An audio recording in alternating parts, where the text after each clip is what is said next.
Halo semuanya, selamat siang. Kenalkan, nama saya Mutiara Begesian Putri dari Program Studi Teknik Informatika Universitas Dian Nusantara. Pada video ini, saya akan mempresentasikan penelitian yang telah kami lakukan dengan judul Klasifikasi Kepadatan Vegetasi pada Citra Drone Lahan Gambut menggunakan ResNet untuk identifikasi area rawan degradasi. Presentasi ini saya buat sebagai pemenuhan tugas ujian tengah semester untuk mata kuliah penglihatan komputer dan analisis citra yang diampu oleh Bapak Dr. Insinyur Ricardus Anggi Pramunender. Pada video ini, saya akan menjelaskan penelitian secara keseluruhan yang ada pada jurnal, mulai dari latar belakang, metode yang digunakan, hingga hasil dan analisis yang diperoleh. Oke, kita mulai dari bagian awal ya. Untuk dari judulnya sendiri, sebenarnya sudah kelihatan untuk fokus penelitian ini ada dua hal utama, yaitu yang pertama, klasifikasi kepadatan vegetasi, dan yang kedua yaitu identifikasi degradasi lahan. Jadi, penelitian ini nggak cuma berhenti di klasifikasi gambar saja, tapi lanjut ke analisis kondisi lahannya. Lanjut ke bagian abstrak. Nah, di bagian abstrak ini, dijelaskan ringkasan keseluruhan penelitian. Di sini kita menggunakan ResNet 50, yaitu salah satu arsitektur deep learning yang cukup populer untuk klasifikasi citra. Dan dataset yang digunakan adalah Peatland Vegetation Density dataset yang terdiri dari 3 kelas, yaitu bare, yaitu area hampir tidak ada vegetasinya, lalu softly grass, yaitu vegetasi dengan kepadatan sedang, dan yang ketiga, the heavily grass, yaitu vegetasi yang padat. Jadi, dari 3 kelas ini sebenarnya mewakili kondisi lahan yang dari paling terbuka sampai yang paling tertutup vegetasinya. Nah, selanjutnya dari hasil yang didapat, model menghasilkan akurasi sebesar 0,67, yang artinya model sudah cukup bisa mengenali pola dari citra, tapi memang belum bisa dibilang optimal. Jadi kalau dilihat lebih dalam, kemungkinan ini terjadi karena beberapa kelas itu secara visual bisa dibilang cukup mirip. Jadi model agak kesulitan membedakan. Tapi menurut saya yang paling menarik dari penelitian ini, kita nggak berhenti di hasil klasifikasi saja. Output dari model ini digunakan untuk melakukan identifikasi tingkat degradasi lahan. Jadi dapat dibilang penelitian ini hanya tidak fokus ke modelnya saja, akurat atau tidak, tapi juga bagaimana hasil model itu bisa dimanfaatkan untuk menganalisis kondisi lingkungan secara nyata. Selanjutnya kita lanjut ke pendahuluan. Jadi pada bagian ini, lahan gambut itu sebenarnya salah satu ekosistem yang sangat penting karena dia berfungsi sebagai penyimpan karbon alami dalam jumlah yang besar. Nah, masalah di sini ketika kondisi lahan gambut itu menurun, terutama karena berkurangnya vegetasi, dapat menyebabkan kekeringan, kebakaran, dan bahkan meningkatkan emosi karbon ke lingkungan. Jadi di sini kita pahami bahwa kepadatan vegetasi itu menjadi indikator penting pada kondisi lahan gambut. Di bagian ini mulai dijelaskan masalahnya. Jadi kalau kita menggunakan metode konvensional seperti survei lapangan, itu membutuhkan waktu lama, biaya yang besar, dan area yang luas. Sedangkan kalau kita di sini menggunakan citra satelit, memang cakupannya luas, tapi resolusinya kurang detail untuk melihat kondisi vegetasi secara spesifik. Nah, karena itu dialternatifkan, yaitu menggunakan berupa citra drone atau UF. Kelebihannya citra drone ini punya resolusi yang spesial, yang lebih tinggi, serta lebih fleksibel dalam pengambilan data sehingga memberikan informasi vegetasi yang lebih detail. Jadi seiring dengan perkembangan teknologi, sekarang analisis citra ini banyak menggunakan deep learning, khususnya CNN. CNN ini bisa mengekstraksi fitur secara otomatis, jadi tidak perlu lagi membuat secara manual, dan hasilnya biasanya lebih akurat dibandingkan menggunakan metode tradisional. Jadi lanjut di sini. Nah, ini bagian yang paling penting menurut saya. Meskipun banyak penelitian sudah menggunakan Meskipun banyak penelitian sudah menggunakan deep learning, sebagian besar hanya fokus pada peningkatan performa atau peningkatan akurasi model saja. Belum banyak yang menghubungkan hasil model tersebut dengan analisis nyata seperti identifikasi degradasi lahan. Oke, selanjutnya kita lanjut ke literatur review. Pada paragraf pertama ini, penelitian sebelumnya masih banyak menggunakan metode machine learning, yaitu Backpropagation Neural Network atau disingkat BPNN. Tapi metode ini masih sangat bergantung pada fitur yang dibuat secara manual, jadi performanya masih terbatas. Bahkan peningkatannya akurasinya hanya sekitar 1-1,5%, yang menunjukkan bahwa metode ini belum cukup optimal untuk menangani data citra yang kompleks. Nah, dari sini kita bisa lihat bahwa metode sebelumnya masih memiliki keterbatasan sehingga mulai dikembangkan pendekatan yang lebih canggih. Selanjutnya, di bagian ini mulai digunakan pendekatan deep learning, model seperti MobileNet V2, Exception atau Inception mulai diterapkan dan hasilnya akurasi meningkat cukup signifikan, bahkan bisa mencapai 82,69%, yang menunjukkan bahwa deep learning lebih efektif dalam mengekstraksi fitur secara otomatis.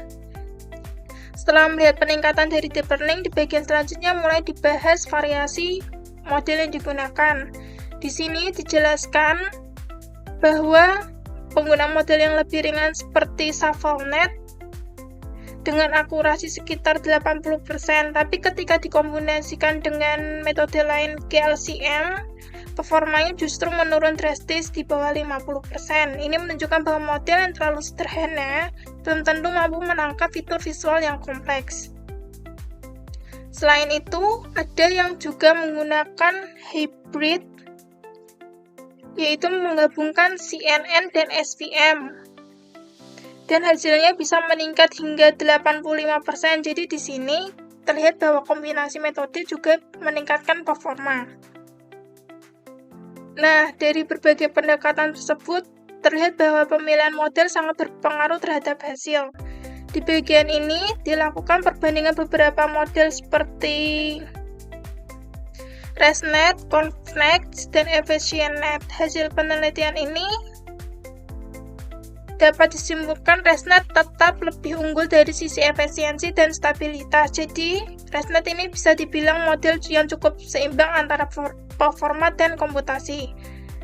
Dilihat, ResNet menjadi salah satu model yang cukup menjanjikan. Bahkan pada penelitian lain, ResNet sangat baik dalam mengekstraksi fitur yang kompleks. Tapi kalau kita lihat lebih dalam, meskipun akurasi model sudah tinggi, masih ada hal yang belum dimaksimalkan.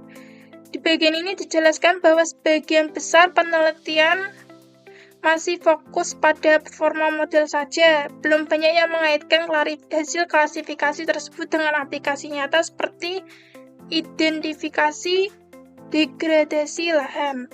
Nah, dari kekurangan tersebut di bagian berikutnya dijelaskan lebih detail. Meskipun berbagai penelitian telah menunjukkan peningkatan akurasi yang signifikan, terdapat ada beberapa keterbatasan yang masih ditemukan, yaitu yang pertama, penelitian masih fokus pada akurasi saja. Kedua, metode degradasi masih menggunakan pendekatan seperti NDVI dan belum terintegrasi langsung dengan deep learning.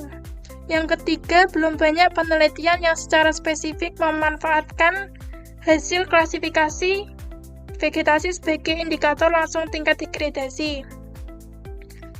Jadi, seluruh keterbatasan tersebut muncullah kebutuhan untuk pendekatan yang lebih aplikatif.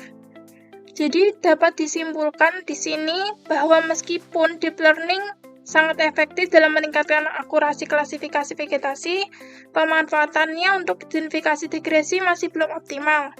Nah, karena itu penelitian ini mengusulkan pendekatan berbasis ResNet yang tidak hanya digunakan untuk klasifikasi dan juga mengidentifikasi area rawan degradasi secara langsung. Oke, selanjutnya kita masuk ke metode penelitian. Bagian ini kita mulai dari alur metodologi penelitian. Jadi kalau dilihat gambar ini, penelitian kita bisa berjalan secara berurutan, yaitu mulai dari dataset, preprocessing, augmentasi data, model ResNet menggunakan training dan fine-tuning. Yang kelima ada evaluasi model dan identifikasi degradasi. Dari alurnya itu benar dari ke kiri sampai ke kanan. Selanjutnya langsung kita masuk ke dataset. Nah, sekarang kita lihat dulu data yang digunakan adalah Peatland Vegetation Density Dataset. Dataset yang digunakan ini adalah citra drone dari lahan gambut di Kalimantan Selatan.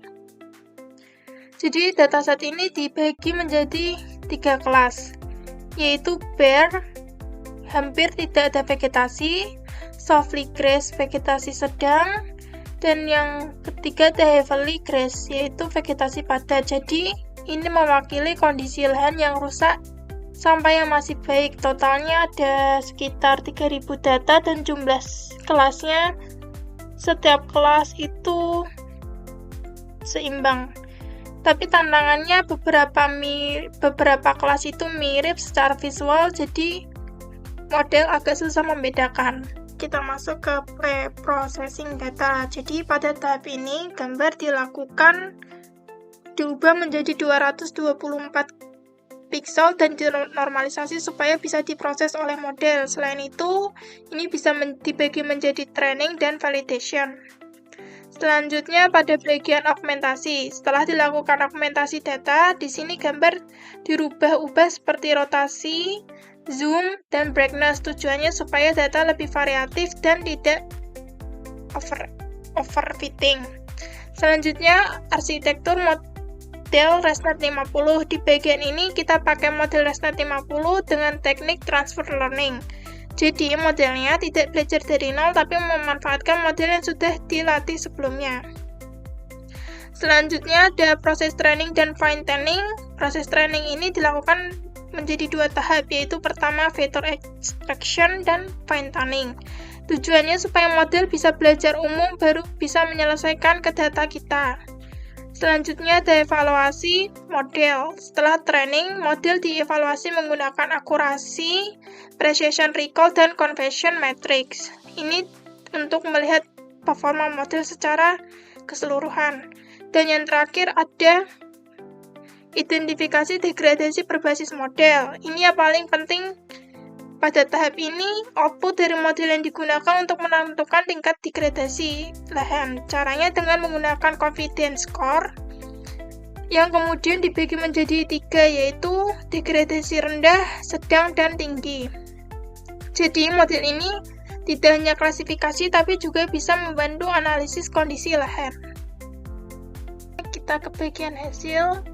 Jadi di bagian hasil ini performa model ResNet 50 yang kita pakai, di sini kita pakai beberapa metrik seperti accuracy, precision, recall, sama event square buat ngecek seberapa bagus modelnya, dan juga ada conversion metric buat lihat bagian mana yang masih salah. Nah, kalau di gambar ini adalah hasil augmentasi data. Jadi, satu gambar asli diubah menjadi beberapa versi, misalnya diubah brightness-nya, atau tampilannya sedikit beda, tapi walaupun kelihatannya beda-beda, sebenarnya objeknya tetap sama. Ini penting banget karena bisa bikin model jadi lebih terbiasa seperti variasi gambar. Jadi nggak cuma hafal satu bentuk aja, tapi lebih siap waktu ketemu data baru nanti. Nah, selanjutnya kita masuk ke grafik accuracy and loss. Accuracy and loss. Kalau dilihat dari grafik ini, model belajar dengan cukup stabil selama proses training.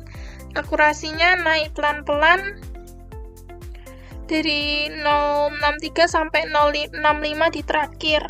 Terus untuk validation akurasinya juga polanya mirip walaupun sempat naik turun di beberapa bagian. Nah, ini sebenarnya wajar karena data yang kita pakai cukup bervariasi. Terus kalau dibandingkan training dan validation, perbedaannya tuh nggak terlalu jauh, jadi bisa dibilang modelnya overfitting. Selain itu, nilai loss-nya juga cenderung turun walaupun ada sedikit lonjakan di beberapa titik. Itu biasanya karena model lagi menyesuaikan dengan data yang cukup kompleks. Jadi, keseluruhan bisa dibilang model ini sudah cukup belajar dengan cukup baik dan performanya juga masih stabil saat diuji data. Selanjutnya, kita lihat hasil evaluasi model. Jadi, secara keseluruhan, model mendapatkan akurasi sekitar 0,67 yang menunjukkan bahwa model sudah cukup bisa mengklasifikasikan data dengan baik. Tapi kalau dilihat lebih detail, performanya ternyata berbeda-beda. Untuk kelas BER, hasil paling bagus yaitu 0,83 yang menunjukkan bahwa model cukup konsisten. Nah, selanjutnya kita lanjut ke hasil evaluasi model. Secara keseluruhan, model mendapatkan akurasi sekitar 0,67 yang artinya model sudah cukup bisa mengklasifikasikan datanya dengan baik. Tapi kalau lebih detail lagi, performanya ternyata berbeda-beda. Untuk kelas BER, hasil paling bagus dengan F1 score sekitar 0,83 yang menunjukkan bahwa model cukup konsisten dalam mengenali area dengan vegetasi yang minim. Sebaliknya, pada kelas Heavily Grass, performanya paling rendah, yaitu 0,49, yang artinya model masih kesulitan membedakan vegetasi yang sangat padat. Sementara itu, kelas Softly Grass memiliki 0,62 yang berada di tengah-tengah dengan nilai sekitar 0,6,2, jadi model masih cukup mampu mengenali vegetasi dengan kepadatan sedang walaupun belum optimal. Jadi bisa disimpulkan bahwa perbedaan performa ini dipengaruhi oleh kemiripan visual antar kelas, di mana semakin mirip tampilannya, semakin sulit model untuk membedakannya. Lanjutnya adalah confusion matrix. Jadi pada gambar ini menunjukkan detail kesalahan prediksi model. Kalau dilihat, sebagian besar data pada kelas BER berhasil diklasifikasikan dengan benar. Terlihat dari nilai diagonalnya yang cukup tinggi, tapi kesalahannya paling besar terjadi pada Heavily Grass, di mana banyak data yang diprediksi sebagai Softly Grass. Ini menunjukkan bahwa model masih kesulitan membedakan vegetasi dengan kepadatan sedang dan padat. Selain itu, juga beberapa data dari kelas Softly Grass yang diprediksi sebagai kelas lain walaupun jumlahnya tidak sebanyak Heavily Grass. Jadi bisa disimpulkan pada confusion matrix ini bahwa kesalahan ini terjadi karena kemiripan visual antar kelas, terutama pada tingkat kepadatan vegetasi yang berdekatan. Oke, selanjutnya di bagian ini kita melakukan perbandingan beberapa model, yaitu ada ResNet 50 dan ada ResNet 101 dan mobil NetV2. Kalau dilihat dari hasilnya, ternyata ada perbedaan yang cukup jelas dari mobil NetV2. Justru mendapatkan hasil yang paling tinggi dengan akurasi sekitar 0,89 dan untuk ResNet 50 hanya sekitar 0,67. Sedangkan ResNet 101 malah lebih rendah. Ini menunjukkan bahwa model yang lebih ringan seperti mobil NetV2 lebih bisa bekerja lebih optimal, terutama pada dataset yang terbatas. Walaupun tidak sebaik mobil NetV2 dan ResNet 101 lebih kompleks, justru tidak memberikan peningkatan performa. Jadi bisa disimpulkan bahwa model yang lebih dalam atau kompleks tidak selalu lebih baik karena performanya sangat dipengaruhi oleh karakteristik dataset dan kemiripan antar kelas. Selanjutnya, di bagian ini kita lihat hasil identifikasi tingkat degradasi. Kalau dilihat dari grafiknya ini, data terbagi cukup seimbang ke dalam 3 kategori, yaitu degradasi rendah, degradasi sedang, dan tinggi. Ini menunjukkan bahwa metode threshold berbasis persentil yang digunakan bisa membagi data dengan cukup baik dan tidak condong ke satu kategori saja. Selain itu, lanjut ke grafik berikutnya, yaitu ditampilkan distribusi confidence score, di mana sebagian besar nilai mendekati 1, artinya model cukup yakin dengan hasil prediksinya. Tapi di sisi lain, ini juga bisa menunjukkan bahwa model cenderung overconfidence karena terlalu banyak prediksi dengan nilai tinggi. Jadi di sini penggunaan threshold berbasis persentil penting supaya hasil klasifikasi degradasi tetap seimbang dan lebih adaptif lagi. Selanjutnya kita ke bagian diskusi.